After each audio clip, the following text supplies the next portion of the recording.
Okay. So, 'Nandini Reddy' గారితో మీ second movie ఇది. And first movie yeah! One she skipped of. Yeah! Okay. సరే very good. పర్వాలేదు. Okay. దాని తర్వాత మా ఇంటి మా బంగారం. ఇంటి బంగారం. సో, ఆ రెండిట్లో చేస్తున్నప్పుడు మేజర్‌గా మీకు అప్పుడు చాలా ఈజీగా, హ్యాపీగా అనిపించిందా? ఇప్పుడు ఎలా? Exactly the same. దాంట్లో సేమ్. మార్పులే లేదు. డెఫినెట్లీ ఇవాల్వ్ కొంచెం గ్రోత్ ఉంది ఇద్దరిలో. Definitely better at what we do.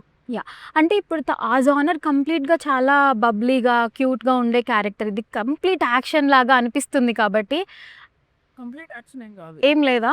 ఇందులో కూడా బబ్లీగా ఉంటారు. ఇందులో ఆ! క్యూట్ సమంత ఉంటది. ఇందులో కూడా డాన్సింగ్ సమంత ఉంటది. మీ అందరికి ఏమేమి నచ్చినాయి అన్ని ఇట్లా పెట్టేసాను. అంటే సమంత గారికి ఎక్కువ మెన్ ఆడియన్స్ కంటే వుమెన్ ఆడియన్సే చాలా ఎక్కువ. అందరు అమ్మాయిలకే తను ఎక్కువగా నచ్చుతారు. అందరికి అందుకే చీరలు అందరూ అడుగుతున్నారు ఎక్కడ కొన్నారు ఈ చీర, ఏ చీర, ఆ నగేంటి, ఆ చెవులో కమ్మలేంటి.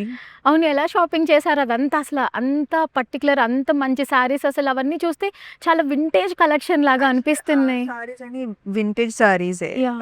సో మా stylist Pallavi, she sourced those saris. కొత్తది ఏం కాదు, it was all vintage. Yeah! అందుకే అలా కనిపిస్తోంది.